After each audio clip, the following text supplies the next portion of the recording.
Hello friends, வாங்க இன்றைக்கி முட்டையை வச்சு ஒரு சைட் டிஷ் செய்யலாம். இது இட்லி, தோசை, சப்பாத்தி, சாதத்தோடு சாப்பிட்றதுக்கெலாம் அட்டகாசமாக இருக்கும். ரொம்ப சிம்பிளாக செஞ்சு முடிச்சிடலாம். வாங்க எப்படி செய்யலான்னு சொல்லிட்டு பார்ப்போம். ஒரு கடாய் எடுத்துக்கோங்க.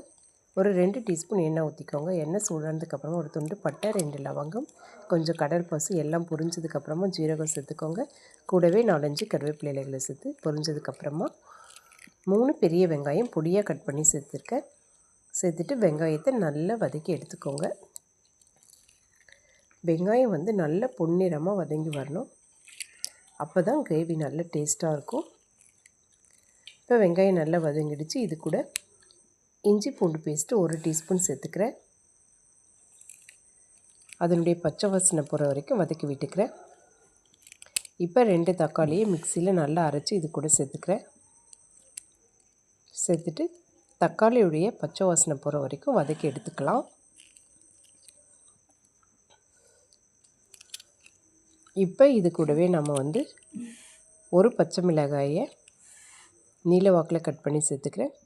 இப்போ மசாலாலாம் சேர்த்துக்கலாம். கொஞ்சமாக மஞ்சள்தூள், 1 டீஸ்பூன் ஜீரகத்தூள், 1/2 டீஸ்பூன் சோம்புத்தூள், காரத்துக்கு தகுந்த மாதிரி மிளகாய்த்தூள் சேர்த்துக்கோங்க. கூடவே கொஞ்சமாக உப்பு சேர்த்துக்கோங்க. கூடவே கொஞ்சமாக கொத்தமல்லி தழையில் சேர்த்துட்டு மசாலாவுடைய வாசனைலாம் போகிற வரைக்கும் நல்லா கிளறி விட்டுக்கோங்க.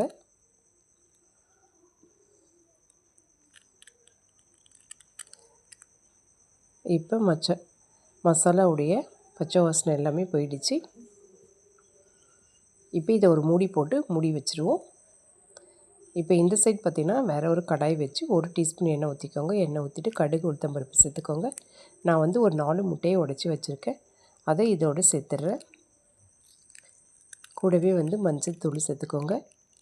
கொஞ்சமாக மிளகுத்தூள், தேவையான அளவுக்கு உப்பு சேர்த்துக்கோங்க. அப்போ தான் முட்டையுடைய பச்சை வாடெல்லாம் வராது. இப்போ இது நம்ம கொஞ்சமாக தண்ணி சேர்த்து நல்லா கொதிக்க வைப்போம். இப்போ பார்த்திங்கன்னா இந்த சைடு முட்டையுமே நல்லா வெந்துடுச்சு. இதை அப்படியே திருப்பி போட்டுக்கோங்க. இந்த மாதிரி உடஞ்சி வந்தாலும் பரவாயில்ல. நம்ம பொடி மாஸ் மாதிரி தான் செய்ய போகிறோம். பொடி மாஸ் மாதிரி குட்டி குட்டியாக செய்யாமல் கொஞ்சம் பெருசாக செஞ்சு எடுத்துக்கோங்க. அப்போ தான் டேஸ்ட்டாக இருக்கும்.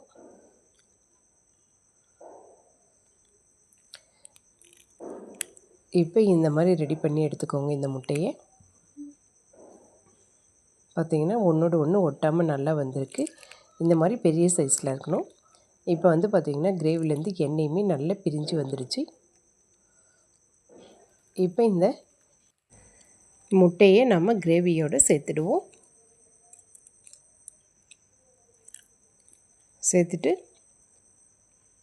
மசாலா எல்லாம் நல்ல முட்டையில் இறங்கி வர வரைக்கும் ஒரு 2 நிமிஷம் கிளறி விட்டுக்குவோம். கிளறிட்டு ஒரு மூடி போட்டு ஒரு 2 நிமிஷம் மூடி வச்சுருங்க. எண்ணெய் எல்லாமே நல்லா பிரிஞ்சு வந்துடும். பார்த்திங்கன்னா எண்ணெய் எல்லாமே பிரிஞ்சிடுச்சு. நமக்கு கிரேவியுமே நல்லா ரெடி ஆகிடுச்சு.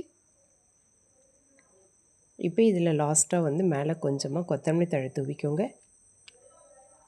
அவ்வளோதாங்க, சுவையான முட்டை மசாலா ரெடி.